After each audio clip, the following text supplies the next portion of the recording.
Hello students, কেমন আছো সবাই? উইথ এসএস ম্যাম চ্যানেলে তোমাদের স্বাগত জানাই।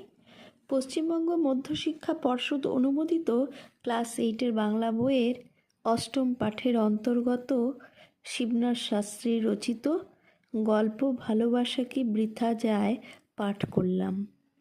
কেমন লাগলো বলবে?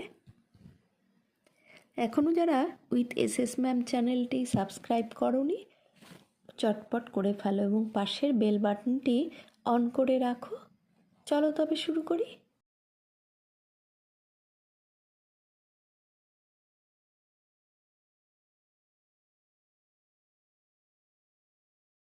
অকপটে মানুষ যদি মানুষকে ভালোবাসে তবে তাহা বৃথা যায় না।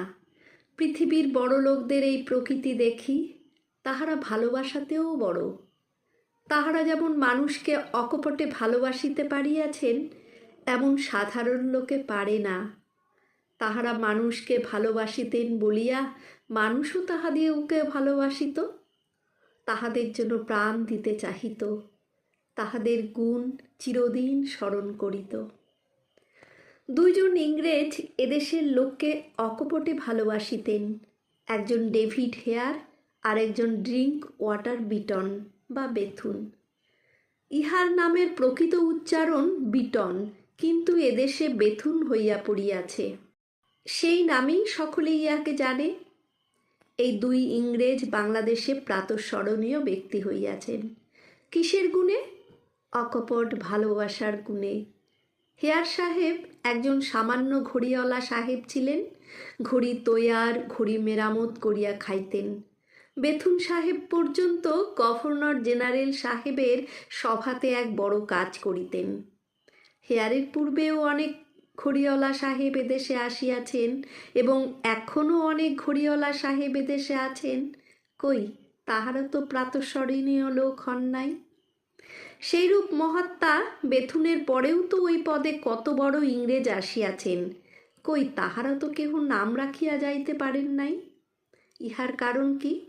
কারণ এই হেয়ার ও বেথুন এদেশের লোককে অকপটে ভালোবাসিতেন। হেয়ার সাহেবের জীবনের সংক্ষিপ্ত বিবরণ এই: তিনি স্কটল্যান্ড দেশীয় লোক, প্রায় ৮০-৯০ বৎসর হইল ঘড়িওয়ালার কাজ করিবার জন্য এদেশে আগমন করেন। ঘড়ির কাছে কিছু সঙ্গতি করিয়া কলকাতাতে বাস করেন। মহাত্মা রাজা রামমোহন রায়ের সহিত হেয়ারের পরিচয় হয় ও আত্মীয়তা জন্মে। দুই বন্ধুতে সর্বদা এই কথাবার্তা হইত যে এদেশের বালকদিগের ইংরেজি শিক্ষার উপায় না করিলে চলিতেছে না।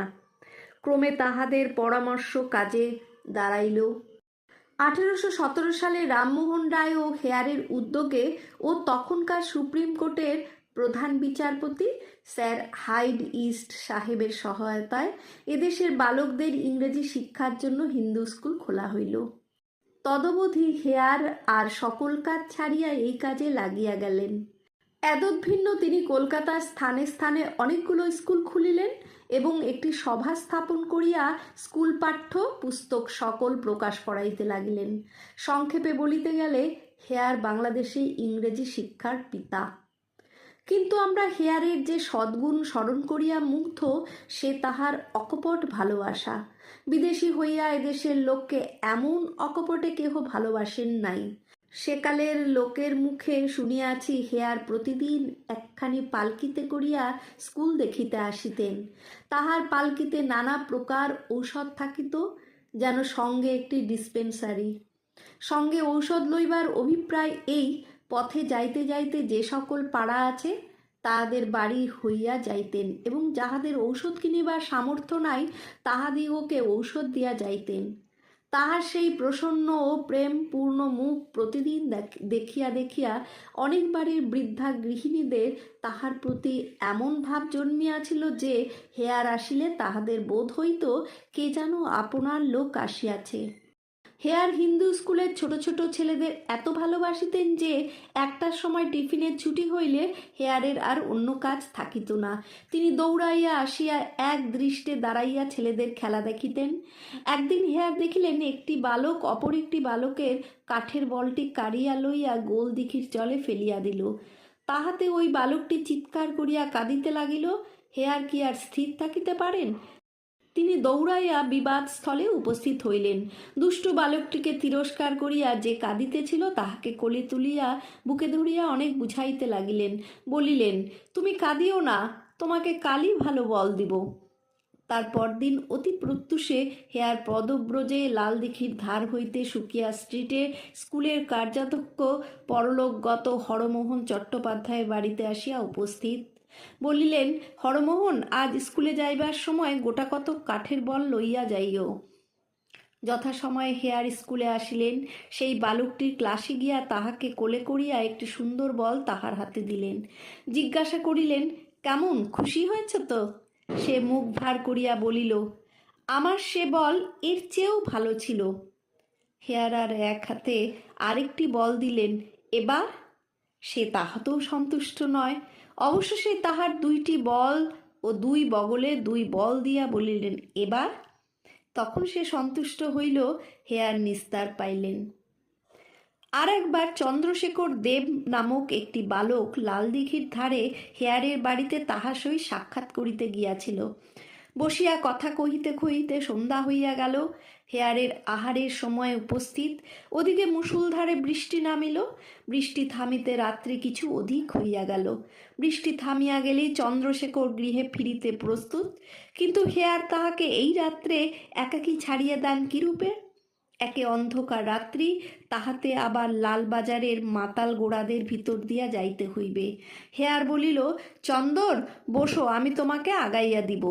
চন্দ্র বলিল, আপনার যাইবার প্রয়োজন নাই, আমি একাই যাইতে পারিব। হেয়ার কোনো মতেই তাহা শুনিলেন না। তিনি প্রকাণ্ড লাঠি লইয়া চন্দ্রশেখরের সহিত কথা কহিতে কহিতে বাহির হইলেন। বউবাজারের চৌরাস্তার নিকট আসিয়া চন্দ্রশেখর আবার সাহেবকে ফিরিবার জন্য অনুরোধ করিল। হেয়ার বলিলেন, চলো, পটলডাঙ্গার মোড় পর্যন্ত তোমাকে আর দিয়ে আসি।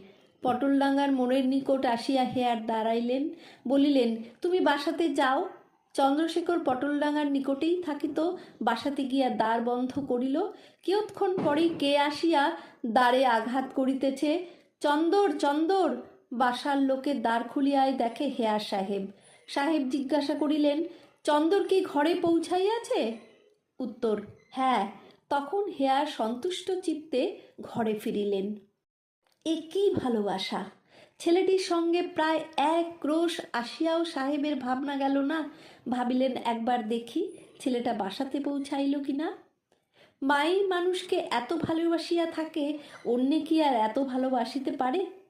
একবার একটি প্রকাশ্য সভা মধ্যে দক্ষিণারঞ্জন মুখোপাধ্যায় নামক একজন শিক্ষিত যুবক বক্তৃতা করিবার সময় হেয়ারকে সম্বোধন করিয়া বলিয়াছিলেন, আপনি আমাদের জ্ঞানদাতা পিতা। বলিয়াই সংশোধনপূর্বক পুনরায় বললেন, না না, আপনি আমাদের মাতা।